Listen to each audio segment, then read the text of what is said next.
At approximately 9 p.m. on October 19, 1986, the presidential jet carrying Mozambican President Samora Machel and his delegation crashed in the Lebombo Mountains. The crash occurred just inside South African territory, less than a kilometer from the Mozambican border. Of the 44 people on board, 34 were killed, including President Machel. The news was met with shock and grief across Mozambique. Many citizens and officials quickly pointed to South Africa's apartheid regime, which had a long history of interfering in Mozambique's internal affairs. Though aviation accidents can happen without warning, the circumstances of this crash raised immediate concerns. Was Samora Machel's fate sealed by human error, compounded by poor judgment and fatigue, or was it a meticulously planned operation, a high-tech assassination masked as a tragic accident? Samora Machel was not just a president, he was a revolutionary forged in fire. Born in 1933 in colonial Mozambique under harsh Portuguese rule, he trained as a nursing assistant before exchanging his white uniform for a rifle, joining the liberation struggle against the brutal colonial regime. When Mozambique gained independence on June 25, 1975, Samora became the nation's first president and quickly set out to reshape Mozambique. The People's Republic of Mozambique was declared a one-party state under Frelimo, committed to radical transformation. At its heart was Samora's deeply rooted belief in Marxism, shaped by his personal experience with colonial racism and inequality. In the early days of independence, the government launched bold initiatives expanding education, building health clinics, and attempting to organize the rural population into communal villages to share resources and boost production. It was idealistic, it was ambitious, and it was under threat from day one. To the west of Mozambique, the war-torn border with Rhodesia, now Zimbabwe, became a flashpoint. The white minority regime there, determined to crush regional liberation movements, supported the emergence of Renamo, a rebel group designed to destabilize Mozambique.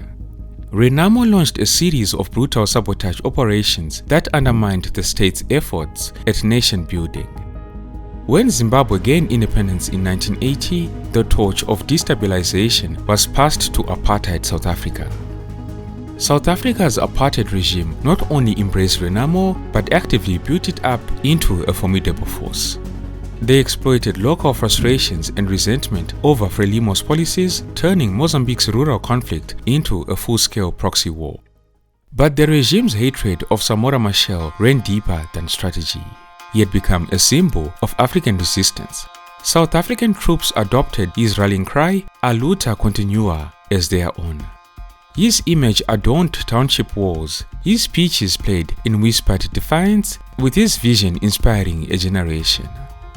Unfortunately for Samora, by 1983 he could see the writing on the wall. The dream of national reconstruction was being torn apart by a war he could not win alone. He saw the need to neutralize South Africa's support for Renamo, and to do that, he would have to talk to his enemies. This led to the Nkomati Accord, a non-aggression pact signed on March 16, 1984 in Nkomati Port, a border town straddling Mozambique and South Africa.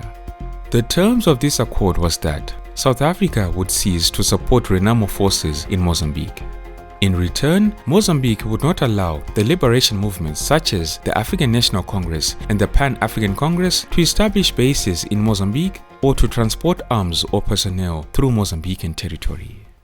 It is disputed which country broke the terms of the accord first, but the South African Defence Force flagrantly disregarded this accord and launched numerous incursions into Mozambique. South African planes were flying weapons and supplies to Renamo's Casa Banana base in Gorongosa. When Frelimo forces eventually captured the base in 1985, documents left behind proved that the apartheid regime had never honored the deal. But Pretoria wasn't finished. It expanded Renamo operations into Malawi, transforming it into a staging ground for attacks. In response, Samora Machel traveled to Blantyre, Malawi in September 1986, joined by Zambian President Kenneth Kaunda and Zimbabwean leader Robert Mugabe. At this particular meeting, tensions were high and Samora was furious. He detested Malawi's president, Kamuzu Hastings Banda, once calling him a fascist, and during this 2-hour-long meeting, he presented evidence showing that Malawi had been issuing passports to Renamo fighters, including its leader, Afonso Dhlakama. Back in Maputo, Samora Machel didn't hold back. At a press conference, he issued a stark warning. "We will place missiles along the border with Malawi if support to the bandits is not ended, and we will close the corridor between Malawi and South Africa." That threat carried weight as nearly 70 trucks per day used the Tete corridor to access South African ports. Pretoria, meanwhile, was turning up the ante. Their defense minister, Magnus Malan, warned of military reprisals after a landmine exploded in South African territory, an act blamed on Mozambique. South African jet fighters began buzzing over Mozambican airspace, while the apartheid regime also hit Mozambique where it hurt by barring Mozambican workers from its mines, cutting off a $50 million lifeline in foreign exchange.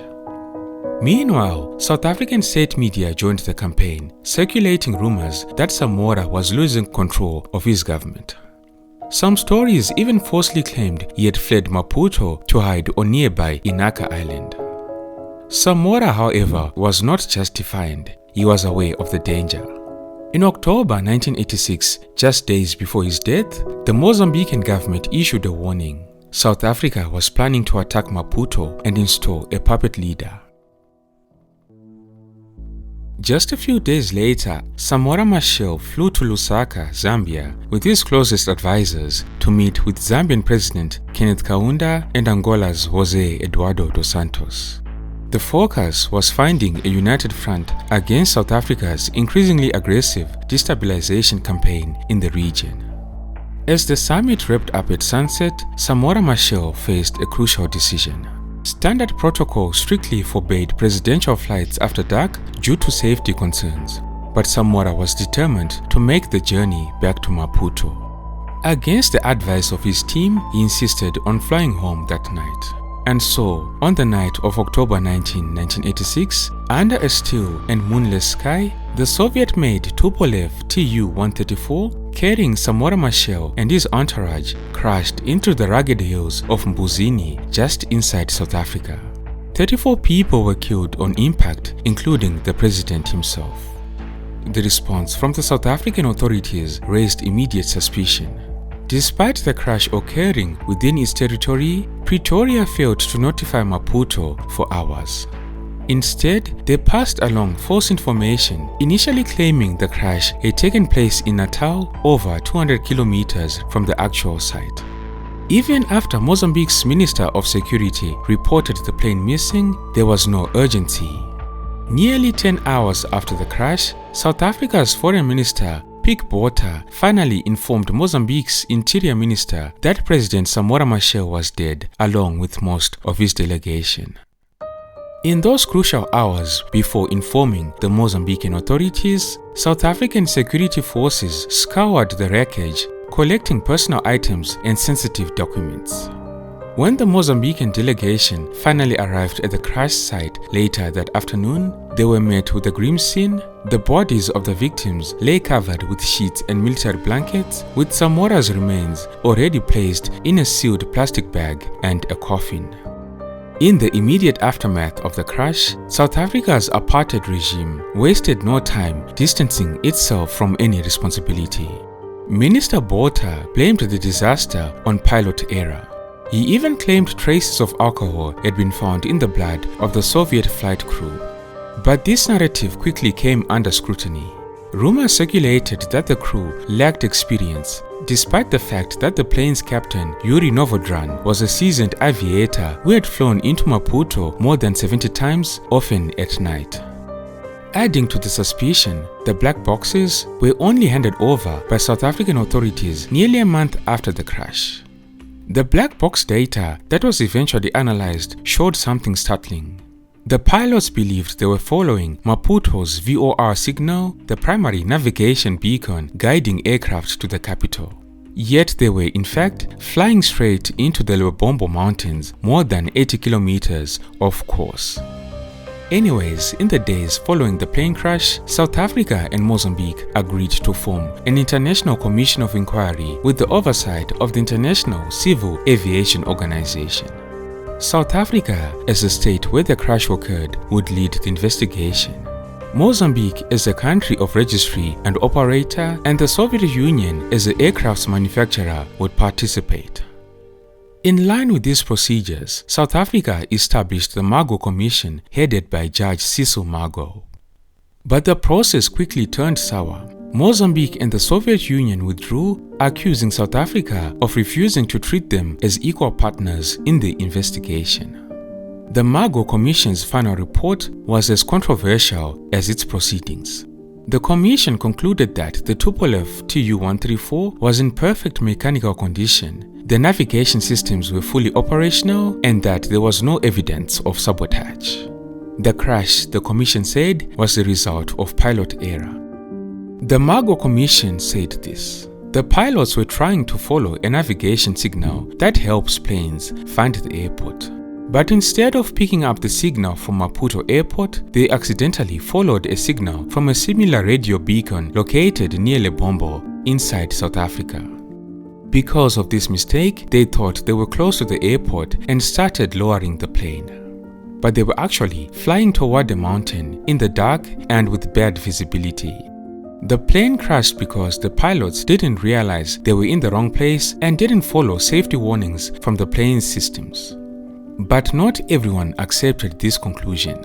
Mozambique and the Soviet Union both pushed for deeper investigations, raising serious doubts about the integrity of the process and Pretoria's motivations.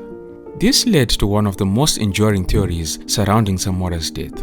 Someone, likely the South African military, had set up a decoy beacon that gave off the same frequency as Maputo's airport.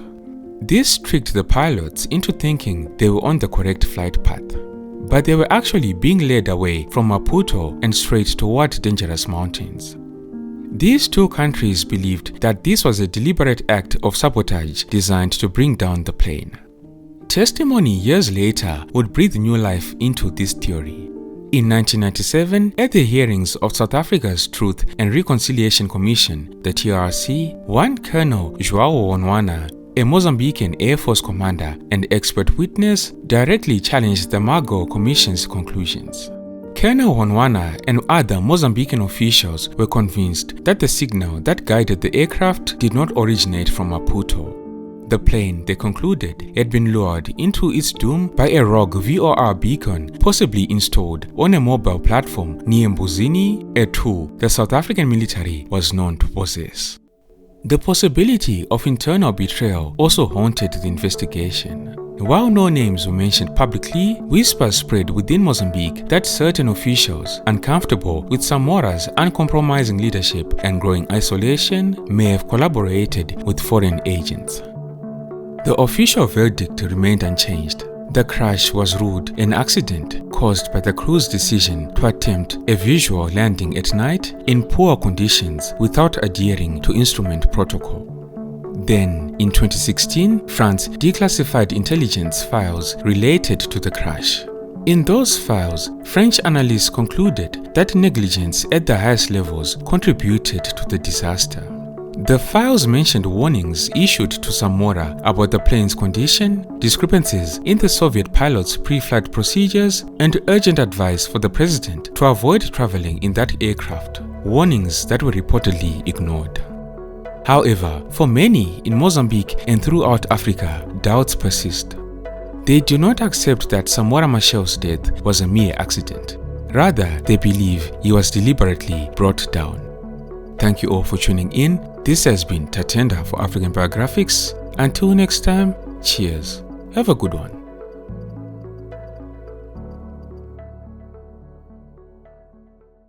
A luta continua!